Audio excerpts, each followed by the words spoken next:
Students, आप लोगों का इस चैनल में बहुत बहुत हार्दिक स्वागत है। तो आज का जो हम टॉपिक लेके आए हैं उसका नाम है दो चर वाले रैखिक समीकरण युग्म। इससे पहले आप लोग कक्षा 9 में पढ़ चुके हैं दो चरों वाले रैखिक समीकरण युग्म। सबसे पहली बात तो रैखिक समीकरण क्या होता है और रैखिक समीकरण का रूप क्या होता है। आप लोग जैसे जानते हैं रैखिक समीकरण क्या होता है, ax + by = c होता है ना। आज मैं आप लोगों को प्रश्नावली 3.1 से प्रश्नावली 3.6 तक का कंप्लीट कर देंगे, कंसेप्ट देंगे, है ना। ये वीडियो पूरा क्या रहेगा, परिचय रहेगा, ठीक है। ध्यान में तो दो चर वाले रैखिक समीकरण क्या होता है, दो चर क्या होता है, एक x एक y, यहाँ क्या है, दो चर है। जिस समीकरण में दो चर रहेगा उसको क्या कहते हैं, दो चर है। अगर एक रहता देख, अगर तीन चर रहता है x y z तो तीन चर कहते हैं। ये बात ध्यान रखिएगा, इसीलिए इसका नाम क्या है, दो चर वाले रैखिक समीकरण इसका नाम, ठीक है। और इसका ये क्या है, जनरल रूप है या मानक रूप है ना। इसी को हम लोग क्या कहते हैं, जनरल रूप या मानक रूप है ना, जनरल फॉर्म या मानक रूप, है ना। तो ए बी सी क्या है, ये वास्तविक संख्या, यहाँ से सी क्या है, कांस्टेंट है। अगर हम यहाँ से बराबर का साइन हटा दे तो क्या हो जाएगा, अगर बराबर का साइन हटा दे तो फिर क्या बन जाएगा, फिर व्यंजन बन जाएगा, क्योंकि अलजेब्रा है ना, तो बीजगणितीय व्यंजन हो जाएगा।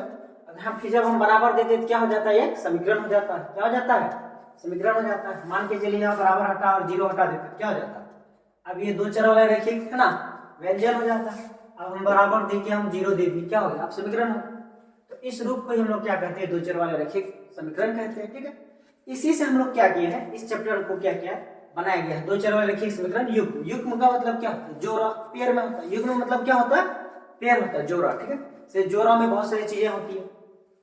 इससे हमने दो इक्वेशन बनाया है ना, a1x + b1y + c1 = 0, a2x + b2y + c2 = 0, है ना। देखिए a1 b1 c1 a2 b2 c2 ये सभी क्या है, वास्तविक संख्या है। वास्तविक संख्या आप लोग जो अध्याय 1 में पढ़े, अगर नहीं पढ़े तो है ना, मैं आप लोग को वीडियो बना के दे दूंगा, है ना। तो सबसे पहली बात ये क्या, वास्तविक संख्या समझ में आ गया, दो है ना। यहाँ हमने एक इक्वेशन माने, जैसे कोई एग्जांपल ले लेते हैं तो इक्वेशन 1 का 2x + 3y = 5 और यहाँ ले लीजिए 9x - 6y = 18। कोई भी दो इक्वेशन ले लिए, है ना। ये इक्वेशन हम लोग मान लेंगे इक्वेशन 1 है और इक्वेशन 2 है, ठीक है।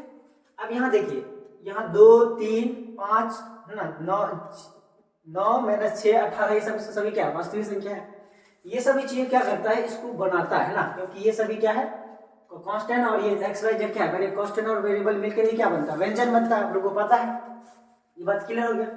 अब चलिए हम लोग जब हल करते हैं दो चर वाले समीकरण को, है ना, तो दो तरीके से हल होता है। एक है ग्राफीय विधि, दूसरा है बीजगणितीय विधि, है ना। ग्राफीय मतलब जो है, जो हम ग्राफिकल मेथड से करते हैं। सेकंड है अलजेब्रिक मेथड।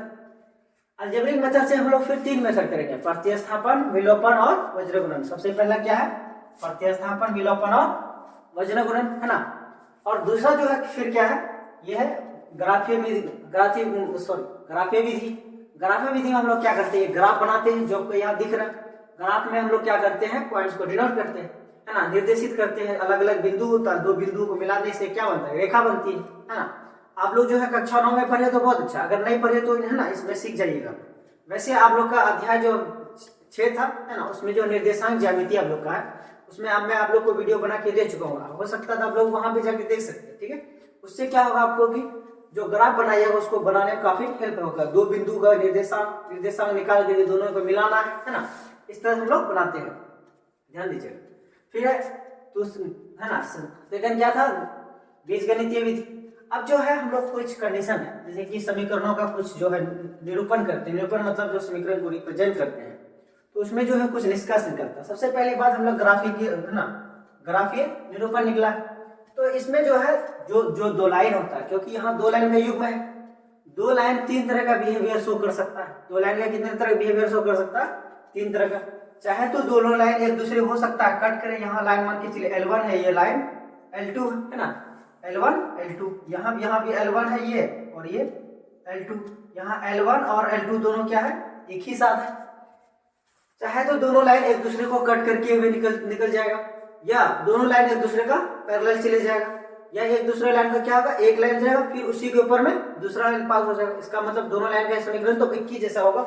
इसको कहेंगे हम लोग संपाती कह देंगे। क्या कहेंगे, संपाती कहेंगे। तो इसमें कंडीशन क्या है, तो है ना, इसमें हम लोग जब ग्राफीय निरूपण करते हैं, दोनों रेखाएं एक बिंदु पर क्या करती है, प्रतिच्छेद करेगी, या क्या करेगा, दोनों रेखाएं समांतर हो सकती है, या क्या हो सकती है, दोनों रेखाएं संपाती होगी। संपाती मतलब एक ही पाथ पर या एक ही रास्ते पर या एक ही लाइन पर क्या होगा, ओवरलैप कर लेगा, उसी को क्या कहेंगे हम लोग, संपाती कहेंगे। यहाँ तक क्लियर हो गया आप लोग का।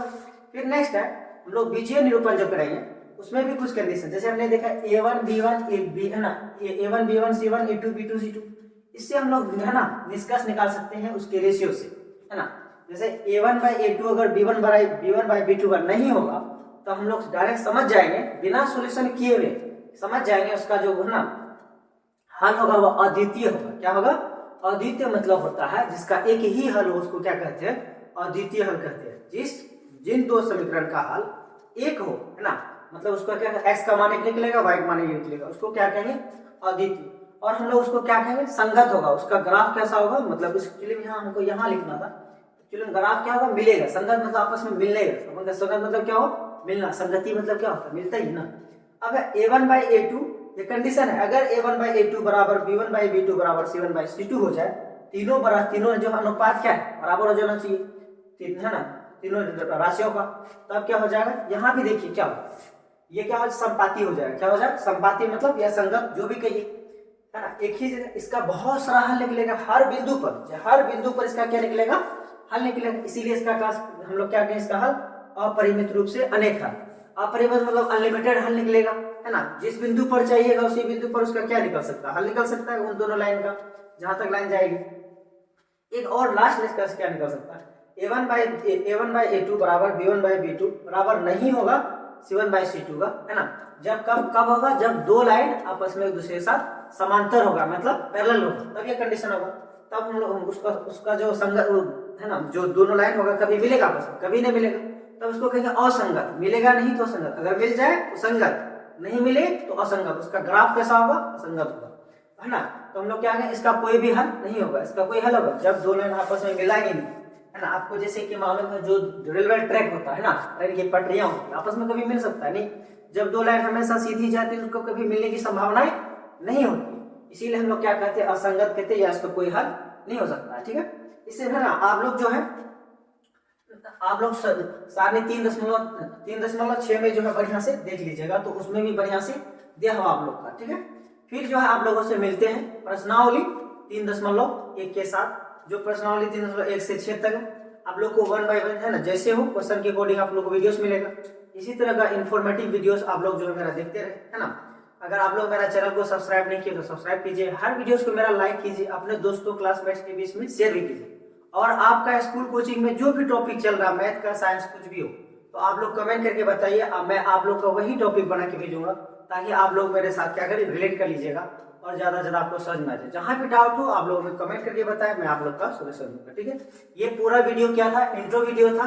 इसमें आई होप उम्मीद है कि आप लोग बढ़िया से समझ गए होंगे। उसके बाद हम लोग क्या करेंगे, क्वेश्चन में आ जाएंगे, ठीक है। इसी तरह मेरा वीडियो देखने के लिए बहुत बहुत धन्यवाद।